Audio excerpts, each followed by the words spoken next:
마태복음 14장 13절부터 21절까지 성경 말씀 제가 읽습니다. 예수께서 들으시고 배를 타고 떠나사 따로 빈들에 가시니 무리가 듣고 여러 골로부터 걸어서 쫓아간지라. 예수께서 나오사 큰 무리를 보시고 불쌍히 여기사 그 중에 있는 병인을 고쳐주시니라. 저녁이 되매 제자들이 나와 가로되 이곳은 빈들이요 때도 이미 저물었으니 무리를 보내어 마을에 들어가 먹을 것을 사 먹게 하소서. 예수께서 가라사대 갈 것이 없다. 너희가 먹을 것을 주어라. 제자들이 가로되 여기 우리에게 있는 것은 떡 5개와 물고기 2마리 뿐이니이다. 가라사대 그것을 내게로 가져오라 하시고 무리를 명하여 잔디 위에 앉히시고 떡 5개와 물고기 2마리를 가지사 하늘을 우러러 축사하시고 떡을 떼어 제자들에게 주시매 제자들이 무리에게 주니 다 배불리 먹고 남은 조각이 12바구니에 차게 거두었으며 많은 먹은 사람은 여자와 아이 외에 5,000명이나 되었더라. 아멘. 평안하셨습니까, 성도 여러분? 오늘은 마태복음 14장에 기록된 오병이어의 이적을 우리는 어떻게 받아들여야 될 것인가 하는 것을 여러분들에게 오늘 말씀을 좀 나누고자 합니다. 제가 신학교 다닐 때에 신약 개론 시간이었습니다. 이 오병이어 시간이, 이 오병이어 사건을 딱 접했을 때 어느 한 학생이 교수님께 질문을 했습니다. 아니 교수님, 예수님께서 무슨 요술방망이로 가지고 다니시는 것도 아니고 보리떡 5개와 물고기 2마리를 가지고 여자와 아이 외에 5,000명을 먹인다는 것이 말이 됩니까? 그러면 여자와 아이를 더하면은 최소한 7, 8천에서 10,000명 정도 되는 인구를 갖다가 보리떡 5개와 물고기 2마리로 배불리 먹인다 하는 것이 그것이 가능합니까? 왜 이런 것들이 성경에 기록되어 있습니까? 이런 것들이 성경에 기록되어 있기 때문에 성경을 제대로 믿을 수가 없다는 겁니다. 이 성경이 제대로 된 하나님의 말씀이 도대체 맞는 것입니까? 라고 이제 질문을 한 거죠. 당시 이 질문을 받은 교수님이 참 황당해하고 당황한 그런 빛이 역력한 것을 제가 지금도 기억합니다. 이런 질문을 한 학생처럼 성경에 기록된 모든 하나님의 말씀을 오늘날 우리가 배우고 듣고 우리가 판단할 수 있는 과학을 가지고 하나님의 말씀을 믿는 잣대를 과학을 적용시켜서 만약에 하나님 말씀을 믿는다면은 오늘 우리가 처한 이 과학으로 가지고 해결되지 못하는 그런 많은 부분들이 성경에 기록되어 있습니다. 물론 이렇게 과학적으로 증명될 수 없는 사건들을 성경에서 빼어버리고 오늘 우리가 배운 교육과 우리가 가지고 있는 상식과 우리가 누리고 있는 과학으로만 하나님의 기록된 성경의 말씀을 믿을 수 있는 부분만 믿는 신학을 오늘 이 시대를 어떤 신학이냐 하면 자유주의 신학이라고 이야기합니다. 그런데 이 자유주의 신학이 오늘 우리 기독교 내에 아주 거의 현대 기독교의 거의 대부분 신학에 깊은 뿌리를 내리고 있죠. 그리고 우리의 신앙생활에 오늘날 기독교 신앙에 많은 영향을 끼치고 있는 것이 이 자유주의 신학입니다. 여러분, 성경에 기록된 모든 이적들은 실제로 일어난 사건들입니다. 실제로 일어난 사건들을 기록해 놓았습니다. 특히 사복음서에서 예수님이 행하셨던 모든 이적과 기사는 예수님뿐만 아니라 예수님과 동고동락했던 제자들이 직접 보고 경험한 것을 사복음서에 기록해 놓았습니다. 그러니까 제자들 입장에서는 직접 예수님 계실 때 했던 모든 이적과 기적은 제자들 입장에서는 그런 산 경험이요 직접적으로 그들이 체험한 그런 실질적인 신앙이에요. 그렇게 오병이어 사건, 오늘 본문에 이런 오병이어 사건은 실질적으로 그 시대, 예수님 시대에 일어났던 사건들입니다. 그럼 여기서 우리는 현 시대를 살아가는 우리는 여기서 이런 질문을 던질 수가 있습니다. 그럼 예수님 당시에는 이 오병이어 사건들이 일어났는데 요즘 현 기독교에서는 왜 이런 이적들이 일어나지 않습니까? 성도 여러분, 여러분은 이런 질문에 어떤 생각을 어떻게 생각하십니까? 왜 그때는 일어났는데 현 시대 기독교에서 이 오병이어 같은 기적들이 일어나지 않는가? 어떻게 생각하십니까?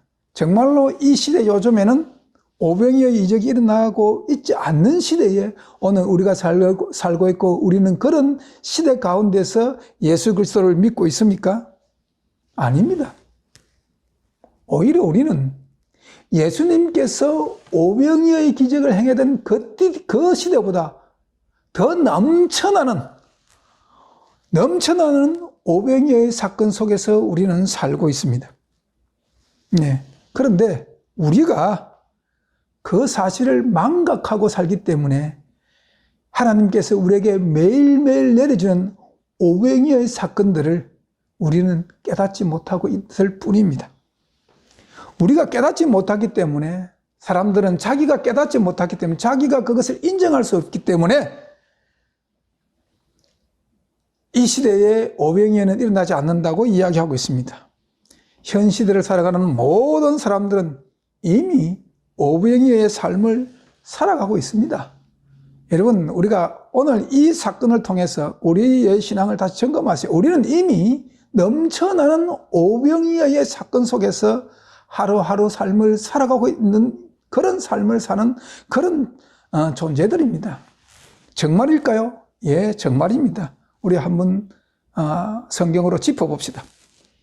예, 첫 번째, 하나님은 이미 인간에게 오병이어의 이적을 언제 인간에게 내려주셨느냐? 창조시에 이미 인간에게 오병이어의 이적을 주셨습니다.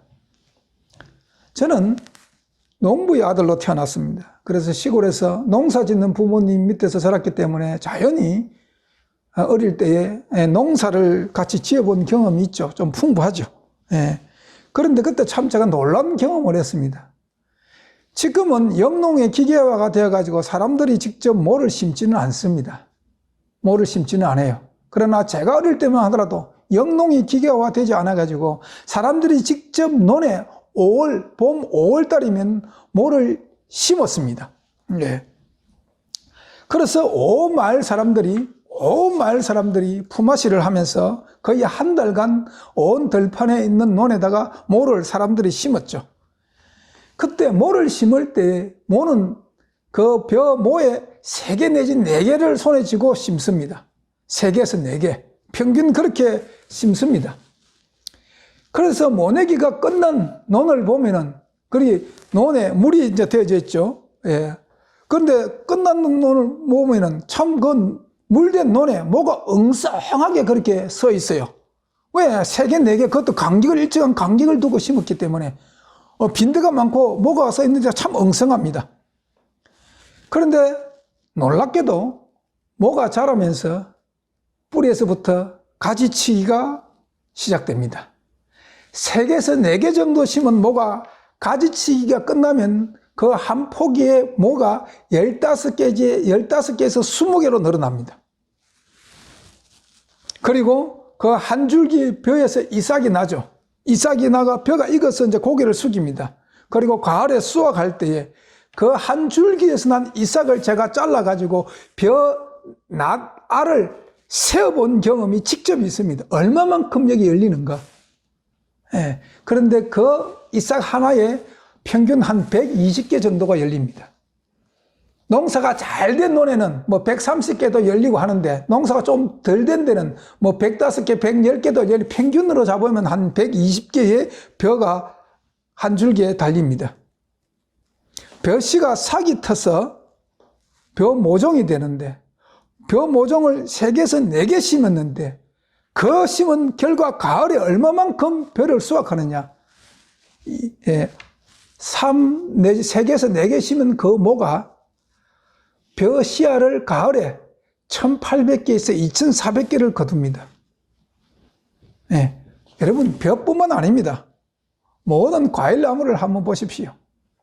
사과나무, 사과 수백 개씩 열립니다. 포도나무 보십시오. 포도에 한 송이가 수백 개의 포도알이 달려있죠. 그런 그 포도가 한 나무가지에서 수십 개씩 열립니다. 여러분, 그러면 뭐 식물만 그런 것이 아니라 과일나무만 그런 것이 아니라 우리 물고기를 한번 봅시다. 바다에 있는 물고기. 알을 놓으면 적게는 수천 개를 놓는 그런 어종도 있지만 수만 개씩 알을 놓는 그런 어종들도 풍부합니다. 물론 모든 동식물이 다 그런 것은 아닙니다. 하지만 많은 종류의 식물들이 하나의 씨가 발아하여 땅에 심기우면 수백 개 또는 수천 개의 결실을 우리에게 가져다 줍니다. 뿐만 아니라 여러분 산에 한번 올라가 보시면 우리 인간이 심지 아니한 각종 산나물들이 얼마나 많은지 모릅니다. 그리고 여러분이 심지 않는 송이버섯 또는 뭐 너타리버섯 또는 영지버섯 얼마나 다양한 그런 버섯 종류가 산에 있습니까? 그리고 뿌리 식물들이 또 산에 얼마나 많이 있습니까? 하나님께서 창조시의 자연 환경 속에 이미 오병이어의 기적을 심어 놓았습니다. 문제는 우리 인간이 그것을 하나님께서 오병이의 이적으로 우리에게 베풀으신 은혜로 받아들이지 못한다는 것입니다. 그것이 인간의 노력과는 무관하게 하나님께서 그렇게 주셨습니다. 하나님께서 주셨는데 인간들은 하나님께서 베푸신 은혜를 깨닫지를 못합니다. 인간이 노력의 결과로만 자꾸 뭐를 받아들이려고 하기 때문에 인간에게는 만족과 감사가 없다는 것입니다. 하나님께서 인간을 창조하기 전에 이미 자연 환경을 5일 동안 창조하셨습니다. 왜 5일 동안 자연 환경을 창조하셨을까요? 인간이 살기에 충분한, 인간이 살아가는데 필요한 모든 것들을 하나님께서 이미 창조시에 공급해 놓았습니다. 부족하게 공급해 놓은 것이 아니라 차고 넘치도록 공급해 놓았습니다. 그런데 인간들이 이 하나님이 인간을 사랑하는 그 하나님의 배려, 하나님의 은혜로 받아들이지 않는다는 것이 문제죠. 이런 말이 있습니다. 배려가 자꾸 반복이 되면은, 내가 누군가에 대해서 배려를 계속하면은 그 배려를 받는 사람 입장에서는 배려가 계속 반복되면 그것을 배려로 받아들이는 것이 아니고 자기가 누릴 수 있는 권리로 받아들인다는 말이 있지요. 바로 인간이 그렇습니다. 하나님께서 우리에게 끝없이 자연 환경을 통해서 우리가 살아갈 수 있는 오병이어의 이적들을 매일매일 우리에게 베푸는데 우리는 그것을 은혜로 받아들이지 않고 인간이 누릴 수 있는 하나의 권리를 받아들이면서 인간이 하나님의 사랑을 잃어버리고 산다는 것입니다. 성경 로마서 1장 20절 말씀 제가 읽습니다. 창세로부터 그의 보이지 아니한 것들 곧 그의 영원하신 능력과 신성이 그 만드신 만물에 분명히 보여 알게 되나니 그러므로 저희가 핑계치 못할지니라 이렇게 기록하고 있습니다. 하나님께서 창조하신 만물에 그분의 신성과 능력이 있다는 겁니다. 신성이라고 하는 것은 하나님의 성품입니다. 즉 그분의 무한하신 사랑이 이 모든 만물에 깃들여 있다는 겁니다. 그리고 능력이라고 하는 것은 뭐냐면 하나님의 성품이 하나의 형태를 입고 나타나는 것이 능력입니다. 그러면 이 천연계 자연 만물 속에 하나님이 인간을 얼마만큼 사랑하는가를 하나님이 다 심어 놓았다는 겁니다. 우리는 그런 하나님의 은혜를 매일매일 누리면서 살고 있습니다. 그래서 하나님께서 만드신 만물을 통해서 인간이 하나님이 얼마나 인간을 사랑하는가, 도대체 하나님이 사랑하는 그 사랑의 끝이 어딘가, 하나님의 존재, 하나님의 사랑을 깨달을 수 있다는 것입니다. 성도 여러분 기억하십시오. 하나님께서 인간을 너무 사랑하셨어. 창조시에 이미 인간 노력보다 훨씬 더 많은 것들을 하나님께서 우리를 위해서 베풀어 놓았습니다. 다시 말씀드리면 창조시에 이미 우리에게 하나님이 오병이의 사건을 열어 놓으신 겁니다. 두 번째, 오늘 우리는 오병이어 사건의 오늘 현실에 일어나고 있는 두 번째는 우리는 이런 환경 속에 살면서도 우리의 욕심이 너무 과하여 오병이의 이적으로 만족 못하는 것이 문제지 오병이의 이적이 없는 것은 아니라는 겁니다. 여러분들의 욕구가 없어지면은 오병이의 이적을 매일매일 체험하며 느끼며 깨달고 살 수 있다는 겁니다. 자, 민수기 11장 4절에서 6절까지 말씀 제가 읽습니다. 이스라엘 중에 섞여 사는 무리가 탐욕을 품으며 이스라엘 자손도 다시 울며 가로되 누가 우리에게 고기를 주어 먹게 할꼬 우리가 애굽에 있을 때는 값없이 생선과 외와 부추와 파와 마늘을 먹는 것이 생각나거늘 이제는 우리 정력이 시하되 이 만나 외에는 보이는 것이 아무것도 없도다 하니 여러분 한번 깊이 생각해 보십시오.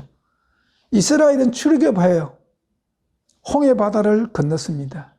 홍해바다는요 오늘날도 그 바닷물이 좌우의 벽이 되고 바다에 길을 낸 것은 오늘 과학으로도 증명 안 되는 오병이의 기적 같은 사건입니다. 건넜습니다. 그리고 메마른 사막 광야의 길에 그들의 삶이 시작됐습니다. 메마른 사막 광야 길에 먹을 것이 아무것도 없었습니다. 그러나 하나님께서는 이스라엘 백성을 사랑하사 이스라엘 백성을 잊어버리지 아니하시고 그들을 위해서 하늘에서 하나님께서 만나를 내려주셨습니다. 그것도 부족한 양으로 내려주신 것이 아니라 충분히 먹을 수 있는 양의 만나를 내려주셨습니다. 처음 그 만나를 먹을 때 이스라엘 백성들은 얼마나 감사했겠습니까? 물론 감사했죠. 감사할 수밖에 없는 환경이지 않습니까? 먹을 것이 아무것도 없는데 하늘에서 그들에게 양식으로 하늘에서 만나를 내려주는데 얼마나 감사했겠습니까? 예. 그런데 하루가 지나고 한 달이 지나고 1년이 지나가면서 이제 하늘에서 내려오는 만나는 더 이상 그들에게 이적이 아니었습니다. 그것은 그냥 당연한 하루 일과에 그냥 내게 주어지는 당연한 결과, 당연한 것에 불과한 것이었습니다. 하나님이 그 메마른 사막에서 첫 만나를 내려주셨을 때 얼마나 감격했습니까? 하나님의 그 사랑이 얼마나 놀라웠겠습니까? 그러나 그것이 하루가 지나고 한 달이 지나고 1년이 지나면서 만나는 그들에게 이적이 아니라 당연한 것이 되면서 하나님의 그 놀라운 사랑은 그들 속에 사라지기 시작했습니다. 자, 문제는 하나님의 사랑을 잃어버리니까 그들에게 무슨 문제가 생깁니까? 하나님께 대한 감사는 없어지고 그들에게 뭡니까? 오늘 민수기 11장 4절에서 6절까지 기록된 말씀처럼 이제 뭡니까? 육체의 욕구가 올라온다는 것입니다. 고기가 먹고 싶고 파와 부추와 마늘과 외와 수박이 먹고 싶습니다. 만나로 만족이 되지 않는 겁니다. 인간에게 욕구가 올라오면은 출애굽 당시 이스라엘 백성처럼 오늘 이 시대도 우리에게 욕구가 올라오면은 우리의 삶은 만족이 없어지는 것입니다. 다시 말씀드리면 인간에게 욕구가 생기기 시작하면 하나님께 대한 감사는 없어집니다. 성경은 우리에게 이 원리를 말씀하고 계십니다. 고린도전서 10장 1절부터 6절까지 말씀 제가 읽습니다. 형제들아 너희가 알지 못하기를 내가 원치 않으니 우리 조상들이 다 구름 아래에 있고 바다 가운데로 지나며 모세에게 속하여 다 구름과 바다에서 침례를 받고 다 같이 신령한 식물을 먹으며 다 같이 신령한 음료를 마셨으니 이는 저희를 따르는 신령한 반석으로부터 마셨으며 그 반석은 곧 그리스도시라. 그러나 저희의 다수를 하나님이 기뻐하지 아니하신 고로 저희가 광야에서 멸망을 받았느니라. 그런 일이 우리의 거울이 되어 우리로 하여금 저희가 악을 즐겨한 것 같이 즐겨하는 자가 되지 않게 하려 함이니라고 고린도 전서 10장 1절부터 6절까지 말씀 기록하고 있습니다. 사도 바울은 이스라엘의 역사를 통해 가지고 고린도 교회가 깨닫기를 원했던 겁니다. 고린도 교회가 이스라엘처럼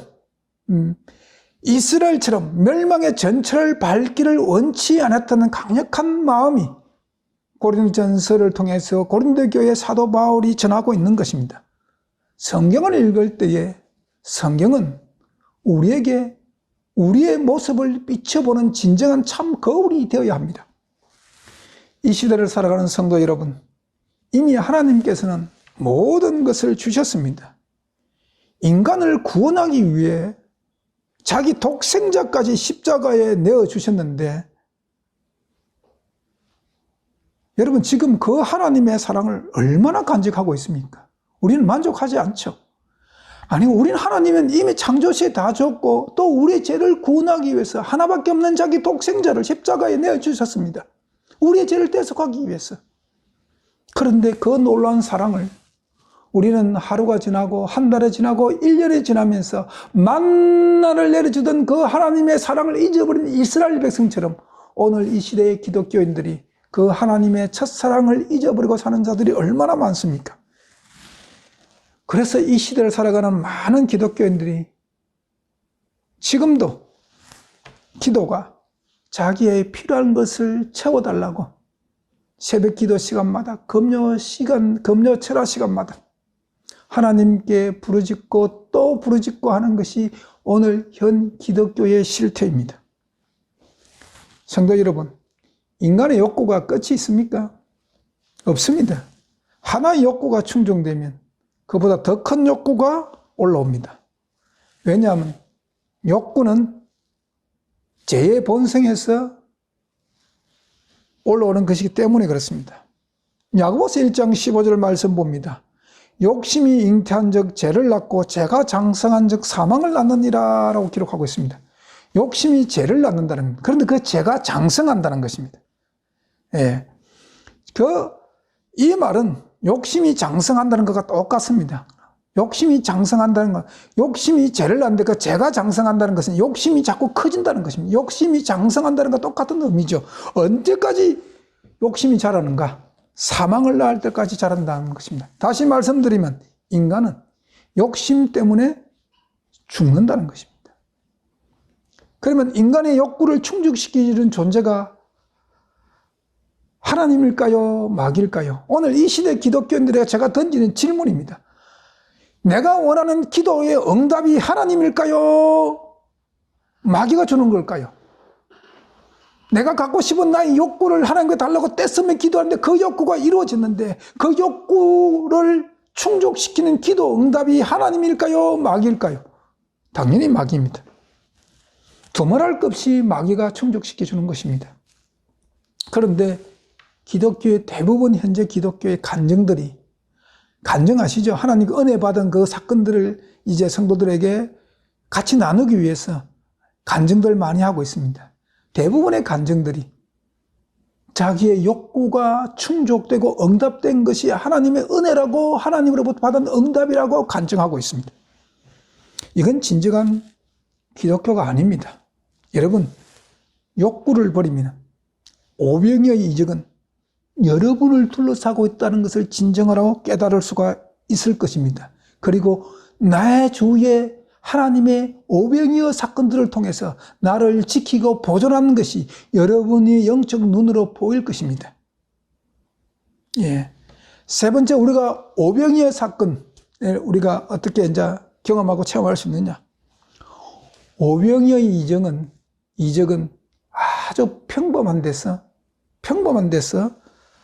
시작됩니다. 다시 말하면 아주 평범한 것에 감사할 때에 오병이어의 이적은 일어납니다. 오늘 본문 마태복음 14장 19절 20절 말씀 읽습니다. 무리를 명하여 잔디 위에 앉히시고 떡 5개와 물고기 2마리를 같이 싸 하늘을 우러러 축사하시고 떡을 떼어 제자들에게 주심에 제자들이 물에게 주니 다 배불리 먹고 남은 조각을 12바구니에 차게 거두니 물고기와 보리떡은 이 당시 갈릴리 사람들의 어부들이 먹는 하나의 그 일상 양식입니다. 요한복음 6장 9절에 의하면 이 보리떡 5개와 물고기를 가지고 있던 사람은 장정이 아니라 어린아이입니다. 다시 말씀드리면 오늘 본문에 기록되어 있는 보리떡 5개와 물고기 2마리는 어린아이의 도시락입니다. 그런데 19절에 축사라는 단어가 있습니다. 축사. 영어 성경을 보면 그걸 땡스라고 기록되어 있습니다. 즉 하늘을 우러러 축사하시고 이 뜻은 하나님께 감사드리고라는 뜻이죠. 예. 똑같은 물고기 2마리와 보리떡 5개를 넣고 그 바라보는 시각이 예수님과 제자들에게는 현격한 차이가 있었습니다. 요한복음 6장 9절에 보면은 예수님의 제자 안드레는 이렇게 이야기합니다. 여기에 한 아이가 있어 보리떡 5개와 물고기 2마리를 가졌나이다. 그러나 그것이 이 많은 사람들에게 얼마나 되겠사옵나이까 라고 기록하고 있습니다. 제자들의 생각에는 이 많은 무리를 먹이기 위해서는 200데나리온이라는 떡이 있어야 한다는 것입니다. 200데나리온. 여기 데나리온은 것은 로마 제국의 당시 화폐 단위입니다. 얼마만큼 값어치는 화폐 단위냐 하면 20세 이상 장정이 하루 동안 일을 하여 그 품삯을 받는 금액이 한 데나리온입니다. 네. 지금 우리 이 시대 미국에서, 이제 미국으로 비교하면 미국에서는 뭐 하루 종일 일하면 기본 100불은 벌죠. 업종에 따라 약간 차이가 있지만 기본 한 100불 정도는 봅니다. 그러니까 200데나리온이라는 것은 100 곱하기 200을 하면 약 200불, 2만 불 정도 되지, 2만 불. 한국 돈으로는 지금 환율을 계산하면 2,600에서 한 700만 원에 이르는 상당한 큰 금액입니다. 제자들이 예수님께 이것이 얼마나 되겠사옵나이까 라는 의미는 제자들이 보는 입장에서는 그것은 불가능하다는 뜻입니다. 그렇게 그들은 감사가 나올 수가 없는 겁니다. 이 당시 제자들은 자기들 상식으로 생각했을 때 200데나리온이란 돈으로 떡을 사야만 이 백성을 먹일 수 있는데 여기에 보리떡 5개와 물고기 2마리로 이 많은 사람을 먹이려고 예수님께서 너희들이 주라 그랬으니까 황당한 사건이죠. 어떻게 감사가 나오겠습니까? 그러나 예수님의 시각은 다릅니다. 골로새서 1장 16절에 보면은 만물이 그에게 창조되었고라고 이렇게 기록하고 있습니다. 예수님은 그분은 만물을 창조하신 창조주십니다. 하나님 아버지와 함께 이 만물을 창조하신 창조주입니다. 그러기에 그분은 하나님의 속성인 하나님의 사랑, 특별히 많은 피조물 중에서도 다 피조물을 사랑하지만 인간을 사랑하는 하나님의 그 사랑의 속성을 너무나도 잘 알고 계시기에 예수님께서는 그 비록 적은 어린아이의 도시락이지만 하나님을 향해 하늘을 우러러 하나님께 감사할 수가 있었던 것입니다. 그 결과가 어떻겠습니까? 마태복음 14장 오늘 보면 21절에 먹은 사람은 여자와 아이 외에 5,000명이나 되었더라. 그리고 5,000명을 먹이 그리고 12바구니를 거두었다고 이야기하고 있습니다. 이 사건은요 실제적인 사건입니다. 하나님이나 예수님을 신격화하기 위해서 만들어낸 우화나 신화가 아닙니다. 오죽하면 이 현장에서 이 보리떡과 물고기를 먹은 사람들이 예수님을 억지로 잡아 임금을 사모했다고 요한복음 6장 15절에 기록하고 있습니다. 그런데 오늘날에는 왜 이런 이적이 기독교인들의 삶에 일어나지 않는가? 그 이유가 도대체 뭔가 하는 것입니다. 예, 마태복음 25장 21절 말씀 읽습니다. 그 주인이 이르되 잘하였도다 착하고 충성된 종아 내가 작은 일에 충성하였으며 내가 많은 것을 내게 맡기리니 내 주인의 즐거움에 참여할지어다 하고 그 이유는 오늘날 왜 이런 이적들이 기독교인 삶 속에서 일어나지 않는 그 이유가 뭔가? 예, 그 이유는 평범하고 작은 일에 감사하지 않기 때문에 그렇습니다. 여러분, 하나님께 감사가 없으면요 하나님께 충성을 할 수가 없습니다. 반드시 감사는 충성을 동반합니다. 아주 평범하고 작은 일에 감사를 하지 않으니까 하나님이 우리에게 베푸시는 이적을 우리가 경험할 수 없습니다. 오늘 잘 보십시오. 물고기 2마리와 보리떡 5개는 그 당시 어린아이 도시락입니다. 아주 작은 거예요. 그런데 그것에 예수님께서 감사하니까 5,000명을 여자와 아이를 제외한 5,000명을 먹이고도 12바구니를 거두는 그런 이적을 경험하는 겁니다. 네. 성도 여러분, 범사에 감사하십시오. 감사는 반드시 충성을 동반합니다. 감사와 하나님께 대한 충성이 있으면 하나님께서 여러분을 더 큰 은혜 속으로 여러분을 인도하 가실 것입니다. 오병의 이적이 아니라 그보다 더 큰 은혜를 여러분이 삶 속에서 경험하실 겁니다. 네 번째, 오병의 사건은 언제 일어나는가? 하나님 나라에 대한 산소망을 간직하고 살 때에 오병이어 사건이 일어납니다. 예수님께서 이 땅에 육신을 입고 오셔서 인간들에게 무엇을 가르쳤습니까? 가르친 것이 도대체 무엇입니까? 천국에 대한 복음입니다. 그래서 예수님의 말씀이 복음이다라고 이야기하는 겁니다. 천국 복음입니다. 즉 모든 인간들이 천국에 대한 소망을 가지고 살기를 원해서 천국 복음을 가르친 겁니다. 예수님께서는 진정으로 필요를 공급하시는 것 외에는 결코 이적을 행하지 않으셨습니다. 예수님이 행하는 매 이적은 그 ip사기는 만국을 소생시키기 위하여는 생명나무로 사람들을 이끄는 그런 성격의 이적들입니다. 예수님이 행하는 이적은 이 땅에 잘 먹고 잘 살기 위한 이적이 아니라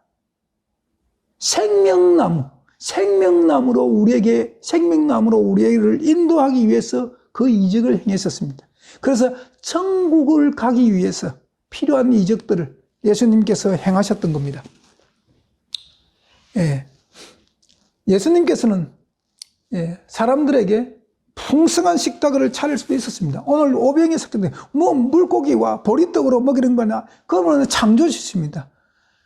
그 사람들이 먹고 하는 산의 진미의 상을 오늘날 우리가 말하는 진수성찬을 예수님은 차릴 수 있는 그런 능력이 있었습니다. 그렇지만 그렇게 하지 않으셨습니다.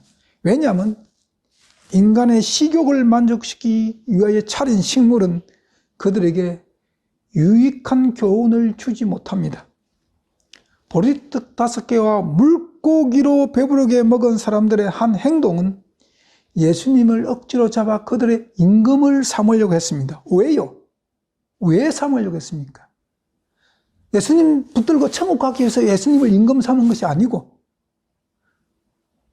억지로 잡아 임금 삼으려 한 것은 그들의 소원, 그들의 꿈을 이루기 위해서입니다. 그들의 꿈이 뭐냐면 로마 제국에서 벗어난 독립된 이스라엘, 그리고 다윗의 열세, 쉽게 말씀드리면 이스라엘의 골든 에이지가 다윗 왕 시대입니다. 다윗 왕 시대에 하나님께서 아브라함에게 주겠다고 약속하신 그 가나안 땅 전체가 다윗 왕 때 이스라엘에게 굴복했습니다.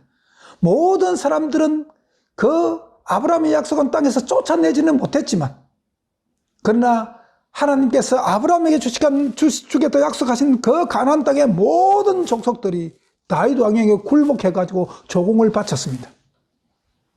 그 이스라엘의 영광을 재현시키기 위해서 그들은 메시아를 기다리고 예수님의 오병이어 사건을 보면서 그분이 그 적임자로 생각했습니다. 그리고 물고기 2마리와 보리떡 5개로 5,000명을 먹이고도 12바구니를 남기는 그 놀라운 이적이 그들이 예수님을 따라다니면서 정말 평생의 배고픔과 굶주림에서 그들을 해방시켜 줄 것이라고 그들은 믿었기 때문에 예수님을 억지로 잡아 임금을 삼으려고 했던 것입니다. 그래서 그들의 꿈을 실현하기 위해서 예수님을 억지로 잡아 임금시키려고 했던 것이죠. 그런데 예수님께서 떠나가십니다. 성도 여러분, 지금 이 시대, 우리가 살고 있는 이 시대를 우리가 성경의 눈으로 깊이 바라봐야 됩니다. 기독교인들은 이 시대를 바라볼 때에 세상의 지식과 학문과 경험으로 세상을 바라보는 것이 아니라 성경의 잣대로 세상을 바라보는 눈을 가져야 합니다. 지금 이 시대는 없어서 문제가 아니라 너무 많아서 문제입니다. 너무 많았습니다. 너무나 먹을 것이 풍부했어. 그 풍부한 그 풍부한 그 풍부 속에서 우리에게 각종 질병을 안겨주고 있습니다. 인간의 시욕이 너무나 과해서 오늘 이 시대에 너무나 많은 질병들을 양산해내고 있습니다. 예. 여러분, 그런데도 유튜브 방송을 한번 보십시오. 가장 인기 있는 유튜브가 뭐냐? 먹방입니다. 먹방. 수백만의 구독자를 가지신 분들이 많이 있습니다. 마치 인간이 뭘 먹을까, 뭘 마실까에 모든 초점을 맞춰서 사는 삶이 이 세상을 살아가는 가장 지혜로운 삶인 것처럼 그렇게 만들어 놓아버렸습니다. 그래서 사람들로 하여금 세상의 즐거움에 취해서 살게끔 합니다. 저는 가끔 우리 애들도 그렇고 또는 기독교인들에게 이런 질문을 하는 적이 있습니다. 살기 위해서 먹습니까? 먹기 위해서 사는 겁니까? 아니, 그 말이지요. 라고 말씀하시는 분들이 가끔 계실 것입니다. 하지만 엄청난 차이가 있습니다. 살기 위해서 먹는 사람은 사람이 주체입니다. 먹기 위해서 사는 사람은 음식이 주체입니다. 두 사람들의 인격의 차이는 엄청난 차이가 납니다. 인간성은 엄청난 차이가 난다는 것입니다. 성도 여러분, 우리는 이런 삶의 끝이 어떻게 되는가를 압니다.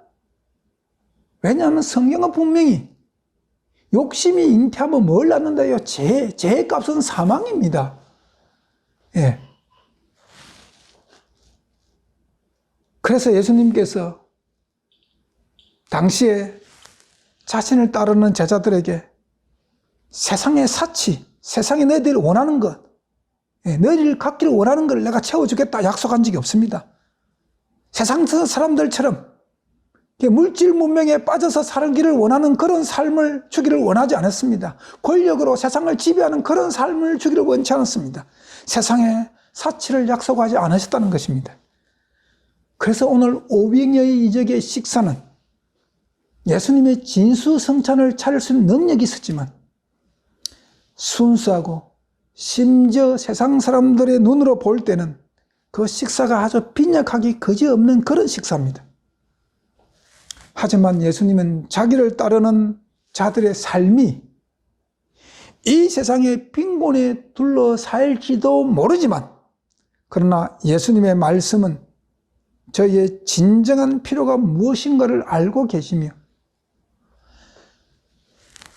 저희가 진정으로 필요한 것을 공급해 줄 것을 보장하고 계시다는 것입니다. 예수님의 임재, 예수님은 세상에 필요한 것보다 훨씬 더 좋은 것, 예수님의 임재로 말미암아 우리가 얻어지는 예수님이 우리와 함께 예수님이 우리에게 임재하는 그 순간 우리가 누릴 수 있는 영원한 평안을 약속하셨습니다. 성도 여러분, 지금 우리는 하늘에 대한 산 소망을 가져야 합니다. 하늘에 대한 산 소망, 예수님께서 우리에게 주기를 원했던 그 영원한 평안이 얼마나 값어치 있는가. 그것을 깨달은, 그것이 하늘나라에 딱 하는 것을, 그것을 깨달으면 우리는 우리의 산 소망을 하늘나라에 두고 살아갈 수 있습니다. 하늘나라에 우리의 산 소망이 있을 때에 그 소망이 나의 인격의 오병이의 기적을 일으킵니다. 그리고 내 삶을 송두리째 바꾸어 버릴 것입니다. 마지막 5번째, 오병이의 이적을 어떻게 경험할 수 있는가? 내 것이라 하지 말고 내 것을 이웃을 위해 나누어 줄 때 오병이의 이적은 일어납니다. 오늘 우리 본문이 그 이야기를 하고 있는 겁니다. 마태복음 14장 19절에서 20절 두 개절 말씀 제가 다시 읽습니다. 물을 명하여 잔디 위에 앉히시고 떡 5개와 물고기 2마리를 가지사 하늘을 우러러 축사하시고 떡을 떼어 제자들에게 주시매 제자들이 물에게 주니 다 배불리 먹고 남은 조각 12바구니를 내 차게 거두었으며 예수님께서 하늘 우러러 축사하시고 즉 아버지께 감사하실 때 즉시 예수님의 손에 2만 부릇이 떡이 생긴 것이 아닙니다. 이 예수님이 2만 그릇 떡을 어떻게 손에 들고 있겠습니까? 생긴 것이 아닙니다. 예수님께서 아버지에게 감사 돌리니까 하나님께서 그 사랑하는 자, 예수님을 보고서 하나님께서 뭐라고 그랬습니까? 내 사랑하는 자, 내 기뻐하는 자라고 말씀하지 않았습니까? 그 사랑하는 아들, 예수님의 손에 하나님의 축복권이 주어졌다는 것입니다. 아버지에게 받은 그 축복을 예수님이 제자들에게 나누어 줬습니다. 그리고 제자들이 무리에게 나눠줬고, 제자들이 일일이 5,000명 다 돌아가면서 다 나눠줄 수 없으니까 그 무리에게 주고, 또 무리가 서로 상호간에 막 이렇게 나눠 먹었겠죠. 예. 그래서 주니까 그때 다 배불리 먹고 남았다는 겁니다. 다 배불리 먹고. 여자와 아이 외에 5,000명이 다 배불리 먹고, 그러면 그때 여자와 아이는 안 먹었겠습니까? 다 먹었겠죠. 다 먹고, 배불리 먹고, 12바구니를 남기는 이적이 일어난 것입니다. 하나님께서 왜 우리 인간에게 은혜를 주실까요? 이웃에게 베풀라고 주시는 것입니다. 그것이 물질이든 그것이 명예이든 그 무엇이든 간에 하나님께서 우리에게 허락한 환경은 나를 위해서 독점하라고 주신 것이 아니라 이웃 사랑하는 계명을 지키는 데서라고, 이웃을 향해서 베풀라고 주신 것입니다. 성경에는 움켜진 자와 베푼 자의 그 결과가 어떠한 것을 기록하고 있습니다. 움켜진 자의 예가 여러 번 있는데 그 중에서 대표적인 케이스가 누가복음 12장 16절부터 21절까지 기록된 어리석은 부자의 비유입니다. 제가 읽습니다. 또 비유로 저에게 일러 가라사대 한 부자가 그 밭에 소출이 풍성하며 심중에 생각하여 가로되 내가 곡식 사둘 곳이 없으니 어찌할꼬 하고 또 가로되 내가 이렇게 하리라. 내 곡간을 헐고 더 크게 짓고 내 모든 곡식과 물건을 거기에 사두리라. 또 내가 내 영혼에 이르되 영혼아 여러 해설 물건을 많이 쌓아두었으니 평안히 쉬고 먹고 마시고 즐거워하자 하리라 하되 하나님이 이르시되 어리석은 자여 오늘 밤에 내 영혼을 도로 찾으리니 그러면 내 예배한 것이 네 것이 되겠느냐 하셨으니 자기를 위하여 재물을 쌓아두고 하나님께 대하여 부여치 못한 자가 이와 같으니라. 자, 이 이제 설교 제목, 이렇게 말씀을 가지고 오늘 이 시대에 많은 목사님들이 하나님께 대해 부유치 못한 자 이와 같다 해서 하나님께 헌금 많이 내야 된다고 그렇게 이제 설교하는 목사님이 계신데 아니에요. 하나님이 뭐 물질이 부족한 분이 아니에요. 하나님께 대해 부유치 못한 것이 뭐냐면 이웃 사랑의 계명을 지키지 않는다는 것이죠. 하나님이 우리에게 물질, 재물을 주신 것은 쌓아두고 자기만 즐기기 위해 주신 것이 아니라 이웃 사랑을 위해서 쓰라고 주신 겁니다. 그래서 하나님께서 이 어리석은 자에게 어리석은 자여 오늘 밤에 내 영혼을 도로 찾으려니 그러면 네 쌓아둔 곡간에 가득 차준 그 재물이 네 것이 되겠느냐 합니다. 또 마태복음 19장 16절부터 22절까지 기록된 부자 청년 이야기 우리가 잘 압니다. 재물이 많은 청년이 예수께 와가지고 선생님 내가 어떻게 해야 영생을 얻을 수 있나이까라고 묻죠. 예수님 가서 계명을 지키라. 내가 어려서 다 지켰나이다.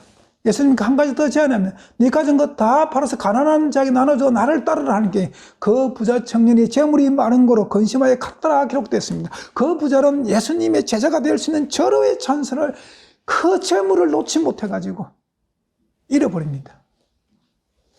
또 누가복음에 기록되어 있는 부자와 거지 나사로 이야기 아시죠?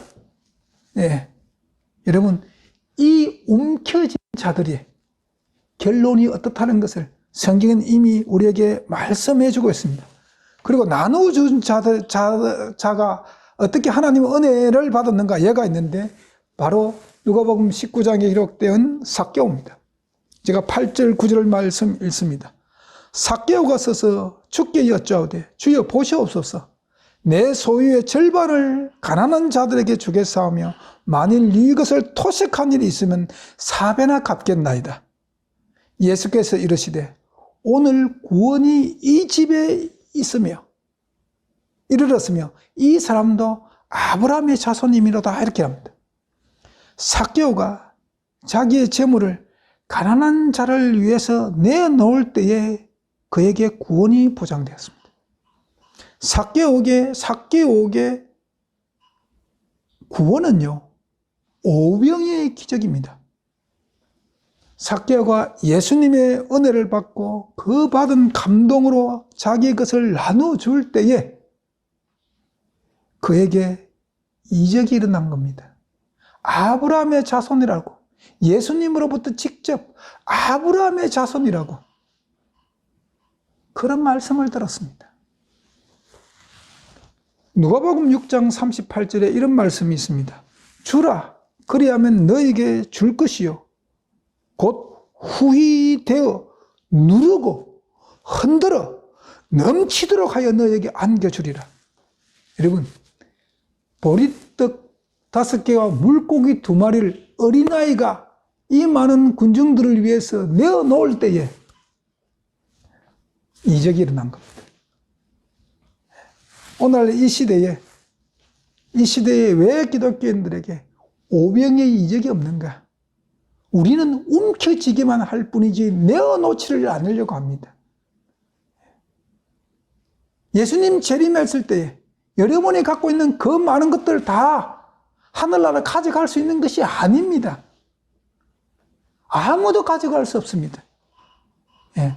우리가 육신의 생명을 마감할 때에 우리는 이 땅에 누린 거 아무것도 가져갈 수가 없습니다. 달랑 수의 한복 입고 우리는 쉬는 겁니다. 주님 재림할 때까지. 하나님이 주라는 겁니다. 그러면 하나님이 채워주시겠다는 겁니다.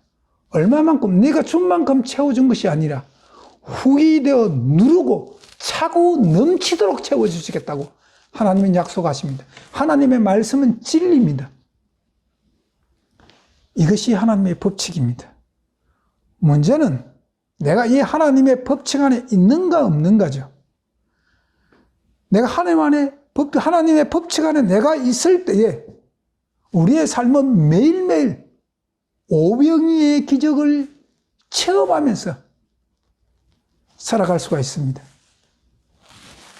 오병이의 이적은, 성도 여러분, 오병이의 이적은 멀리 있지 않습니다. 이 일은 예수님 당시에 있었던 하나의 사건으로 과거의 기록이 아닙니다. 오늘 이 시간도 얼마든지 일어나고 있고 일어날 수 있는 사건들입니다. 마치 성경에 기록될 당시에만 일어난 사건으로 여러분 치부하지 마십시오. 오병이의 이적은 멀리 있지 않습니다. 우리 가까이 늘 있습니다. 하나님께서는 오늘도 우리에게 이런 이적 주기를 간절히 기다리고 계십니다. 이것이 하나님의 사랑입니다. 이것이 진짜 기독교입니다.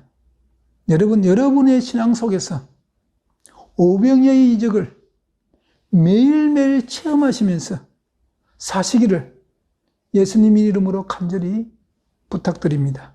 기도하시겠습니다. 하나님 아버지 감사합니다. 우리가 예수 그리스도의 안에 있을 때에 우리는 예수님처럼 우리의 모든 것을 이웃을 위해 내어놓을 수가 있습니다.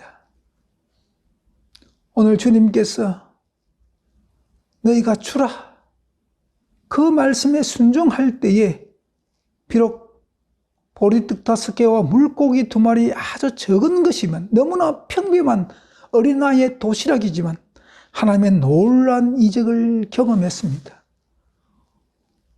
오늘 현 시대의 기독교가 이런 기적 속으로 이런 기적들이 모든 기독교인들 심령 속에 회복되기를 간절히 바랍니다.